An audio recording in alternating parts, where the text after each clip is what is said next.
আমাদেরকে বলা হলো যে আপনারা ক্যান্টনমেন্টে আসেন। তো আমরা বললাম যে ক্যান্টনমেন্টে যাওয়া আমাদের পক্ষে সম্ভব না। তারা হয়তো রিকল করতে পারবেন। আমরা সংবাদ সম্মেলনে এটা বলবো কিনা যে তারা জাতীয় বেঈমান। সরকার যদি গঠন না করা যায় তাহলে স্টেবিলিটি আসবে না এবং আরো পরিণতি যে কোনো দিকে যেতে পারে। 2024 সালের গণঅভ্যুত্থানের পরে আমাদের থেকে আমরা হয়তো গণঅভ্যুত্থানের 3 মাস 4 মাস পরে এসে অনেক কিছু রিয়েলাইজ করেছি, যেটা আসলে 5 আগস্ট থেকে 8 আগস্ট রিয়েলাইজেশন আসার বা কিংবা সেই সময়কার যে বাস্তবতা, সেই বাস্তবতার সাথে অনেক ক্ষেত্রে মিলে নাই। আপনারা দেখেছেন 5 আগস্ট শেখ হাসিনা পালানোর 1 ঘন্টা 2 ঘন্টা হয় নাই বোধহয় আমাদের রাজনৈতিক দলের নেতারা এস্টাবলিশমেন্টের কোলে গিয়ে উঠে গেছেন। তো আমাদের তরুণ হিসেবে আমাদের ভুল আছে। আমরা 26 বছর বয়সের কয়েকজন তরুণ ছিলাম তখন ডিসিশন পলিসি মেকিং এর দায়িত্বে। কিন্তু যখন আমাদের অগ্রজরা এস্টাবলিশমেন্টকে গিয়ে দায়িত্ব দিয়ে আসেন যে আপনারা একটা অন্তর্বর্তীকালীন সরকার গঠন করেন, তখন আসলে আমাদের হাতে খুব বেশি কিছু আসলে থাকে না। আমরা চেষ্টা করেছি তাদের সাথে যোগাযোগ করতে যে আপনারা যায়েন না, এবং সেদিন রাতের পরবর্তী সংবাদ সম্মেলনে আমাদের মধ্যে এটা আলাপ হচ্ছিল যে সংবাদ সম্মেলনে আমরা তাদেরকে যারা ওইখানে ছিলেন,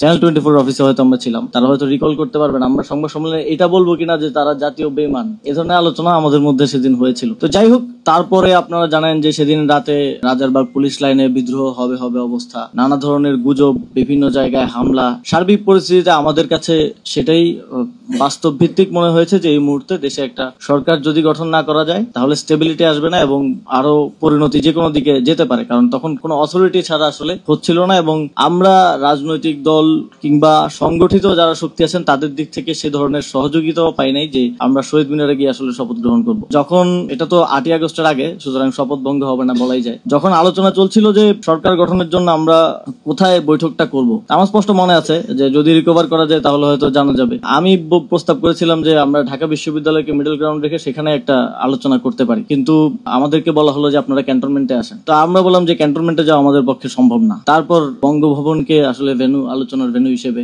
একটা মিডল পয়েন্টে আমাদেরকেও আসতে হলো, কারণ তখনকার যে পরিস্থিতি ছিল সেই পরিস্থিতিতে আমরা এটাকে আসলে পেছনে ঠেলার আসলে সুযোগ ছিল না, অথবা যাদের সাথে আমাদের আলোচনা হচ্ছিল সবার সাথে এটাই আলোচনা হচ্ছিল যে একটা দ্রুত সরকার গঠন করা প্রয়োজন। এবং সেই জায়গা থেকে আপনারা দেখবেন যে অনেকটা বিপ্লবী কায়দায় আমাদের আজকের যেই মাননীয় প্রধান উপদেষ্টা, তাকে প্রধান উপদেষ্টা আমরা ঘোষণা করেছিলাম ওই ভিডিও বার্তার মাধ্যমে, কোনো অফিসিয়াল উপায়ে আমরা ঘোষণা করিনি, যদিও পরবর্তী সময়ে অনেক কিছুই আর আমাদের হাতে ছিল না, বা আমাদের যেই ইচ্ছা বা আকাঙ্ক্ষা সেই আকাঙ্ক্ষা অনুযায়ী বাস্তবায়ন করা সম্ভব হয়নি। তো অন্য যারা স্টেক হোল্ডার, আমরা যতই বলি যে এটা ছাত্র জনতা স্বতঃস্ফূর্ত আন্দোলন অবশ্যই, তবে এখানে রাজনৈতিক তারপরে সিভিল সোসাইটি স্টেক হোল্ডার যারা আছেন তারা তো জড়িত ছিলেন, সেটাও আমরা ডিনাই করতে পারি না। এবং অন্যান্য যারা স্টেক হোল্ডার ছিলেন তাদের সমর্থন ছাড়া একেবারে এককভাবে সিদ্ধান্ত নিলে সেটার পরিণতিটা কি হবে সেটা বোঝাও আমাদের জন্য আসলে ওই বাস্তবতায় মুশকিল ছিল।